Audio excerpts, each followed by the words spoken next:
నమస్తే. Spiritual, motivation, educational వీటికి సంబంధించి ఇంటర్వ్యూస్ ఇవ్వదలుచుకున్న వాళ్ళు కింద నంబర్ కి కాంటాక్ట్ చేయండి. నమస్తే, వెల్కమ్ టు అవర్ ఛానల్. నేను పద్మిని. ప్రస్తుతంతో పాటు ప్రముఖ ఆధ్యాత్మికవేత్త, ప్రముఖ న్యూమరాలజిస్ట్ లక్ష్మీ నరసింహస్వామి ఉపాసకురాలు శ్రీమతి స్రవంతి గారు మనతో పాటు ఉన్నారు. మాట్లాడదాం. నమస్తే అక్క. నమస్తే పద్మిని. అక్క, ఆంగ్ల నూతన సంవత్సరం వస్తుంది, బానే ఉంది. శుభాకాంక్షలు చెప్పుకోవడం బాగుంది. బయట ముగ్గులు వేసుకుంటూ ఉంటారు, 31st నైట్, ఇదంతా బానే ఉంది.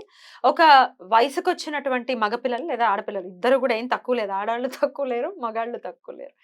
పిల్లలు బయటికి వెళ్ళి పార్టీలు చేసుకోవటము తెలుసు కదా, ఇంకా కల్చర్ అంతా ఎట్లుందో తెలుసు కదా. వాళ్ళు సేఫ్ గా ఇంటికి వస్తారా రారా అని వీళ్ళ గుండెలు డుగు డుగు డుగు కొట్టుకుంటూనే ఉంటాయి తల్లిదండ్రులు కదా. ఈ పర్టికులర్ గా 31st అయితే మరీ వెర్రెత్తినట్టు బయట తిరగటం అనేది చూస్తూనే ఉంటాం. దీన్ని మీరు ఎలా చూస్తారు అక్క? ఇంకా మళ్ళీ జీవితంలో ఇంకెప్పుడు తాగలేమేమో, ఇంకెప్పుడు వెళ్ళలేమేమో, Year అసలు అయిపోతుంది. వెళ్ళకపోతే మన పరువు పోతుందేమో మన ఫ్రెండ్స్ దగ్గర. పరువు కూడా పోతుందా? రమ్మంటున్నారు మా ఫ్రెండ్స్. ఇదివరకు రోజుల్లో Compulsory. తాగితే పరువు పోయేది, ఇప్పుడు తాగకపోతే పరువు. పరువు. బాగా మారిపోయాయి అది. సంస్కరణలు. వెళ్ళడం అనేది ఆపేసేయండి. మీరు ఏదైనా ఏదైనా మోడర్నైజ్డ్ అవ్వచ్చు, కానీ సనాతన సాంప్రదాయం మోడర్నైజ్డ్ అయ్యే తీరు కూడా డిఫరెంట్గా ఉంటుంది. ఇప్పుడు మనం కుంకుమ బొట్టు పెట్టుకుంటున్నాం, ఎక్కడికో పొద్దున్న వెళ్ళి సాయంత్రం వస్తాం, వచ్చేటప్పటికి నుదుటిన కుంకుమ ఉండాలి, ఉండొచ్చు, ఉండకపోవచ్చు. ఉమ్. కాబట్టి స్టిక్కర్ పెట్టుకొని కుంకుమ పెట్టుకుంటున్నాం, అది ఓకే అంతవరకు. కానీ మేము తాగితేనే వెస్టర్నైజ్డ్గా ఫీల్ అవుతాము, వెస్టర్న్ కల్చర్ని ఆకలింపు చేసుకోవాలి అని చెప్పి వెళ్ళడము అనేది చాలా పొరపాటు. False prestige. False prestige. ఇంకోటి ఏంటంటే ఎంజాయ్మెంట్ అనేది ఎలా చెయ్యాలి అనేది కరెక్ట్గా అనలైజ్ చేసుకోలేకపోవడం. అంటే నీ ఆరోగ్యాన్ని, నీ ప్రాణాన్ని పణంగా పెట్టి ఎంజాయ్ చేయాల్సిన అవసరం ఏముంది? ఇది చూస్తే నేను ఎందుకు ఇంత ఖచ్చితంగా చెప్తున్నాను అని అంటే, మీరు చూడు, లాస్ట్ టైము నేను ఒక వెబ్ సిరీస్లో ఒకటి చూశాను. అమ్మాయి ఏంటంటే పాటలు పాడుతూ ఉంటుంది, హీరోయిన్. తల్లిదండ్రులు ఇద్దరు పోతారనమాట. అమ్మాయి పాటలు పాడే హీరోయిన్ వస్తుంది పాపం, హైదరాబాద్కి వచ్చి ఒక కంపెనీలో జాయిన్ అవుతుంది. ఆ అమ్మాయికి ఒక ఫ్రెండ్ ఉంటుంది, అంటే తనతో పాటు అట్టు పెట్టుకోవడానికి ఇద్దరు కలిసి ఉంటారు, పాపం షేర్ చేస్తుంది. అయితే ఆ ఫ్రెండ్ పాత్రలో పోషించిన అమ్మాయి సడన్గా మొన్న లాస్ట్ ఇయర్ January 1st చనిపోయింది. అయ్యో, నేను అసలు మనసుని ఇదే పార్టీలకని వెళ్ళి యాక్సిడెంట్ అయింది. కొబ్బరి బొండాల్లో ఆల్కహాల్ నింపుకొని వస్తూ జూబ్లీ హిల్స్ దగ్గర, ఇఫ్ ఐఎమ్ నాట్ రాంగ్. అవును, నేను ఆ అమ్మాయి కాక ఊడ్చే అమ్మాయి కూడా పాపం, ముగ్గురు పిల్లల తల్లి. ఆ ఊడ్చే అమ్మాయి దాంట్లో మున్సిపల్ దాంట్లో MCS లో పనిచేసేవాడు. ఆ అమ్మాయి వాళ్ళ జీవితాలు తల్లకిందులే. ఈవిడ తల్లి, ఈ అమ్మాయి తల్లి రోదన అసలు వింటే నాకు నిజంగా, నేను సిరీస్ చూసాను తెలుసా, ఈ అమ్మాయి బ్రతికే ఉండాలి కదా, ఈ అమ్మాయి అయినా పోయింది, ఈ అమ్మాయి అయినా పోయింది అని చెప్పి మళ్ళీ నేను సిరీస్ 1-2 ఎపిసోడ్స్ చూసాను. చనిపోయింది అమ్మాయి. చూడు ఎంత దారుణమైన, హృదయ విదారకమైన అంటే, ఇంతకు ముందే చాలా చక్కగా రెడీ అయ్యి ఇన్స్టాగ్రామ్లో పోస్ట్ పెట్టింది, నువ్వు లేవు అంటే మేము నమ్మలేకపోతున్నాం అని చెప్పి ఎంతమంది పోస్ట్ చేశారు. అసలు అంత అవసరం ఏంటి చెప్పు? ఫ్రెండ్స్ దగ్గరికి చాలా అసలు వెళ్ళొద్దు. ఎందుకు వెళ్ళాలి? అసలు ఆల్కహాల్ అనేది ఎందుకు తాగాలి? అది మగవాళ్ళు కానివ్వు, ఆడవాళ్ళు కానివ్వు, చిన్న పిల్లలే. మీకు భవిష్యత్ ఎంత ఉంది అసలు? కేవలం మీరు ఈ రోజుల్లో నేను చూస్తున్నాను కదా, బీటెక్ చదువుతున్నాము అంటే చాలు, డిగ్రీ వచ్చేసాము, ఇంకా ఇంటర్మీడియట్ అయిపోయింది అని అంటే ఇంకా మనంత గొప్ప పెద్దోళ్ళు ఎవరు లేరు, మనం ఎంజాయ్మెంటే చేయాలి, ఫస్ట్ ఎంజాయ్మెంట్ చేయడానికే పుట్టాము అన్నట్టుగా తయారీ. ఆ ఎంజాయ్మెంట్ చేయండి చక్కగా, ఇంట్లో చక్కగా తల్లిదండ్రులతోనో ఫ్రెండ్స్ ఇంటికి పిలిచి ఎక్కడో ఒక ఫ్రెండ్స్ ఉండి అక్కడ చెయ్యండి. ఆ రోజు రాత్రి అంతా అక్కడ మాట్లాడుకుంటూ ఉండండి, నెక్స్ట్ డే వెళ్ళండి. ఇవి ఓకే, ఇవి కూడా అలవ్ చేసేవారు కాదు మా ఇళ్లలో. మా అమ్మ నువ్వు వెళ్ళడానికి వీలేదు, వాళ్ళని రమ్మని అనేది. ఎటువంటి పరిస్థితుల్లోనూ వాళ్ళని రమ్మని, పోనీ ఇక్కడ ఉండు, అంతేగాని న్యూ ఇయర్ రోజు నన్ను వదిలేసి వెళ్తావా, 31st నాకు లేదా అని అడిగేది. నేను కూడా ఎంజాయ్ చేయాలనుకుంటా కదా, మనకి ఎవరు ఫ్రెండ్స్ ఎవరు లేరు, మీరే కదా, ఇంకెవరు, ఇంట్లోనే ఉండండి అని అనేది. కాబట్టి మీ తల్లిదండ్రుల్లోనే ఫస్ట్, మీ ఫ్రెండ్స్ ఎవరంటే మీ తల్లిదండ్రులు. మీకోసం ఎదురు చూసేది వాళ్ళు, మీకోసం కష్టపడేది వాళ్ళు, మీకోసం ఖర్చు పెట్టేది వాళ్ళు, మీరు ఎంఎస్లకి వాటికి వెళ్ళాలి అంటే వాళ్ళు ఇళ్ళు తాకట్లు పెట్టి మిమ్మల్ని పంపించాల్సింది వాళ్ళు. మీ ఫ్రెండ్స్ ఇవాళ ఎంజాయ్ చేద్దామని చెప్పి పిలిచేవాళ్ళు కాదు. ఈ సంగత్వం, ఈ ఫ్రెండ్‌షిప్స్ ఏవైతే ఉన్నాయో బ్యాడ్ ఫ్రెండ్‌షిప్స్ అవే ఇట్లా లీడ్ చేస్తున్నాయి అక్క.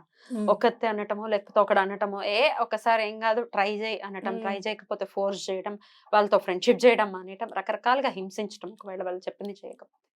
అసలు ఇట్లాంటి ఫ్రెండ్స్ మన పిల్లలకి వాళ్ళ దరిదాపుల్లోకి కూడా ఉండకూడదు అనంటే ఏదైనా ఉందా అక్క రక్షణ కవచం? క్యాన్సిల్. ఇలాంటి ఆలోచనలు మా పిల్లలకి రావద్దు. అలాంటి ఫ్రెండ్స్ దాంట్లో పడకూడదు. ఒకవేళ ఇలాంటి ఆలోచనలు ఉన్నా కూడా అవన్నీ పోవాలి మా పిల్లలకి అన్నప్పుడు cancel. Concealed hold divine. Concealed hold divine. Concede hold divine. Concede. Concede hold divine. వాళ్ళ చేతులు తీసుకొని వెళ్ళి ఆ పరమాత్ముడి చేతిలో పెట్టి, నాయన ఇలాంటి ఆలోచనలు అసలు మా పిల్లలకి రానివ్వకుండా ఉండమని చెప్పి దండం పెట్టుకోవడము.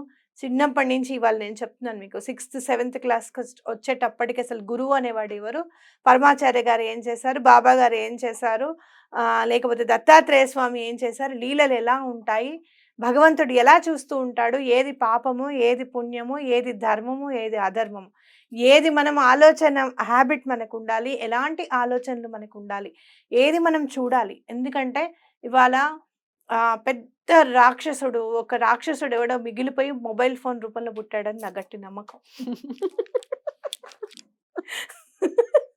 నిజం పద్మిని. వస్తాడు చూడు భాగవతంలో మీ పిల్లలందరినీ మింగేస్తానని చెప్తే ఆ కృష్ణ పరమాత్ముడు చంపేస్తాడు. నేనుండగా నువ్వెక్కడ పిల్లల్ని మింగుతావురా. అలాంటి వాడు ఎవడో మిగిలిపోయి మొబైల్ ఆసురుడు. అదే వీడి పేరు ఫోనాసురుడు లేకపోతే అదే. నిజంగా మరే నా చేతిలోనే ఉన్నారా. అయ్యో కామరూపిణి లెక్క అవి రకరకాల కలర్స్ తో వస్తున్నాయి కదా. నా నా ఫోనాసురు రెడ్ కలర్. అబ్బాయే you made it so lighter now.